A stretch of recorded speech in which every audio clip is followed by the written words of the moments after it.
Olá, hoje eu vim aqui falar sobre os pressupostos filosóficos da filosofia clínica, parte 2. Na parte 1 eu falei sobre os pressupostos filosóficos que envolvem a postura terapêutica, a postura, atitude do ser terapeuta. Então, a fenomenologia, hermenêutica compreensiva ou da compreensão e analítica da linguagem são pressupostos que fundamentam o comportamento, a atitude, a orientação do ser terapeuta. Não são a metodologia, não são fundamento, a base filosófica da metodologia da filosofia clínica, mas anterior à metodologia, a postura do filósofo clínico terapeuta para a partir daí posicionar-se frente ao fenômeno humano e a partir disso também poder usar a metodologia da filosofia clínica. Então, a filosofia clínica, enquanto metodologia, não se fundamenta na fenomenologia em si, nem na hermenêutica da compreensão, nem na analítica da linguagem. Esses são fundamentos do ser terapeuta, a postura terapêutica do filósofo clínico. Mas, hoje, nós vamos falar sobre a metodologia da filosofia clínica, onde ela é composta, digamos assim, de 3 eixos. E nesses 3 eixos, os fundamentos filosóficos, vou falar um pouco sobre a metodologia, sobre a fundamentos filosóficos, pressupostos filosóficos dessa metodologia, aí sim, do método terapêutico da filosofia clínica. Muito bem. A metodologia da filosofia clínica se fundamenta em 3 eixos. Esses 3 eixos foram inspirados na filosofia pelas categorias, pelo estruturalismo filosófico e pelos modos de ser. Então vamos por partes. A metodologia da filosofia clínica é um todo orgânico e a separação que eu vou fazer aqui é somente didática, que a gente também faz nos cursos de formação na EPOCHE, filosofia clínica. O primeiro eixo da metodologia da filosofia clínica é as categorias. As categorias filosóficas inspiradas lá nas categorias aristotélicas da substância, nas categorias do conhecimento transcendental de Immanuel Kant. A partir das categorias, o Lúcio Pachter, sistematizador da filosofia clínica, estabelece os exames categoriais em filosofia clínica. Num outro vídeo, a gente vai falar especificamente o que é, para que serve a metodologia dos exames categoriais em filosofia clínica. Hoje nós vamos só nos ater aqui aos pressupostos filosóficos que fundamentaram a metodologia da filosofia clínica. Então, as categorias filosóficas, elas fundamentam o primeiro eixo, digamos assim, da filosofia clínica, que chama exames categoriais, que de forma muito resumida vai nos dar a localização existencial da pessoa neste momento de sua vida.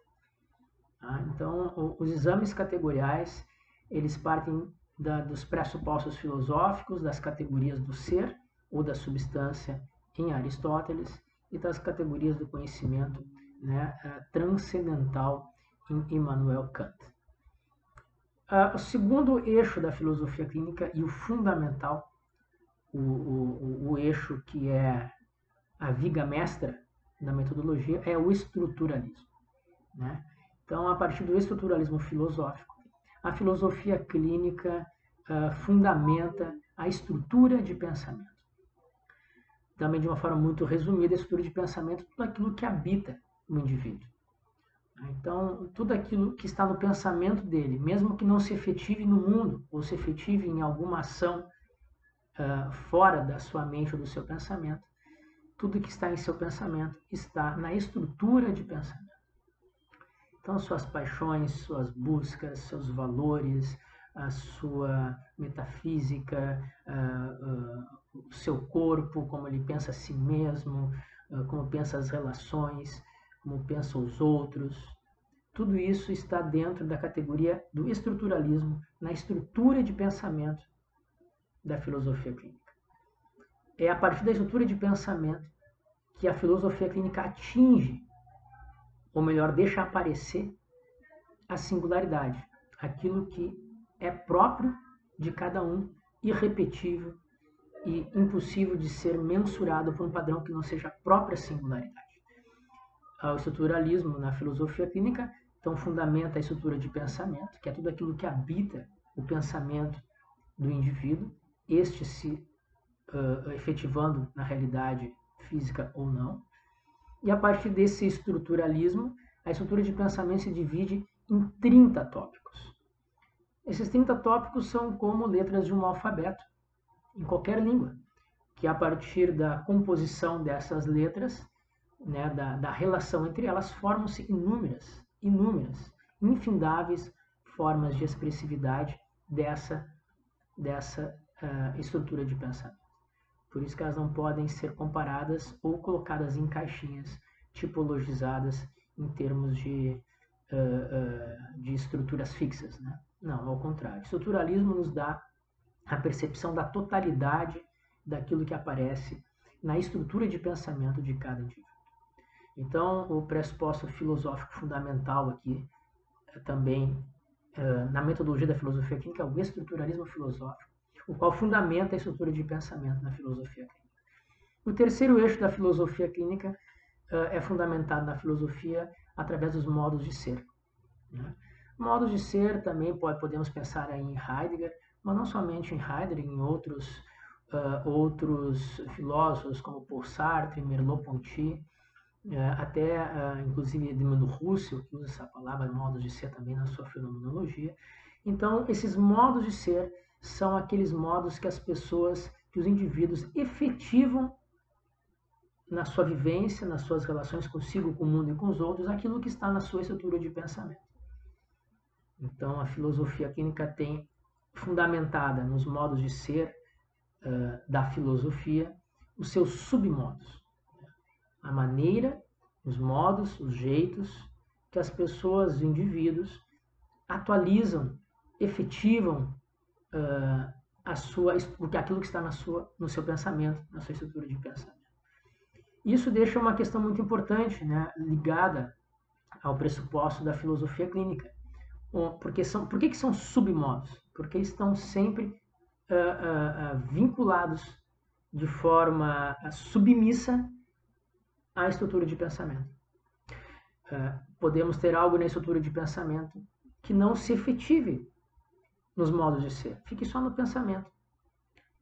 Mas, pressuposto da filosofia clínica, tudo aquilo que se efetiva no modo de ser está vinculado a um pensamento. Toda ação tem um pensamento anterior a ela. Por isso que os modos de ser são sempre submodos. Quando a gente enxerga um comportamento, a primeira coisa que um filósofo tem que fazer é tentar compreender qual a ligação desse comportamento com aquilo que está na estrutura de pensamento da pessoa. Portanto, esses são os três pilares, né, os três eixos da metodologia da filosofia clínica, sendo o fundamental deles a estrutura de pensamento, que é aquilo que vai nos mostrar a singularidade da estrutura do pensamento de cada indivíduo, que jamais pode ser comparada e igualada a qualquer outro, nem que seja seu próprio irmão gêmeo univitelino. Okay? Então,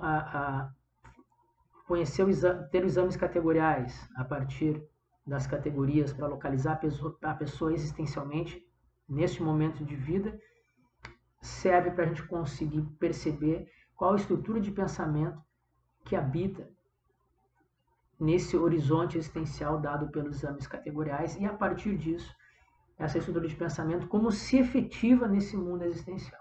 Então, a união, né, desses três eixos perfaz a metodologia completa da filosofia clínica.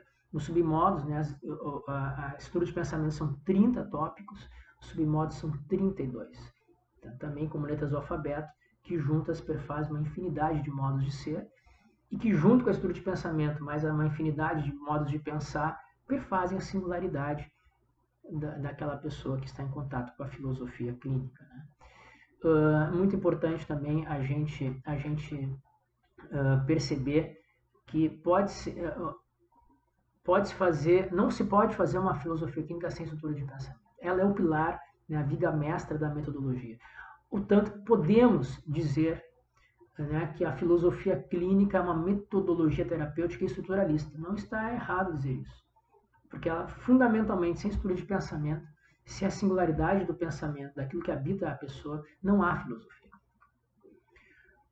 Fazer filosofia clínica só em direção aos modos de ser é ignorar o pressuposto de que todo modo de ser é antecipado, tem anterior a ele um pensamento. Fazer uma filosofia clínica somente com as categorias do ser, tentando localizar a pessoa existencialmente, sem compreender como ela se estrutura nesse mundo, nesse horizonte existencial, também é não fazer uma filosofia clínica, porque a estrutura de pensamento é o eixo fundamental dessa metodologia. Então, podemos dizer que a filosofia clínica é uma terapia estruturalista? Podemos, não erraríamos se disser isso. Mas não podemos dizer que a filosofia clínica é uma terapia fenomenológica, porque isso não faz parte da metodologia em si, isso faz parte das posturas, da postura terapêutica do ser terapêutico, assim como a hermenêutica da compreensão e assim como a analítica da linguagem, que faz parte da metodologia filosoficamente que fundamenta a terapia da filosofia clínica é categorias do ser, estruturalismo filosófico e modos de ser. Na próxima vez aqui falarei um pouco mais sobre cada um desses eixos, e se quiser saber mais informação, escritos no blog, textos para baixar gratuitamente e outros vídeos, é só acessar o site que está aqui embaixo da Epocare, e lá também podem entrar em contato, né, com a equipe da Epocare para saberem mais informações sobre formação, cursos, eventos e atendimentos terapêuticos. Muito obrigado e até o próximo vídeo.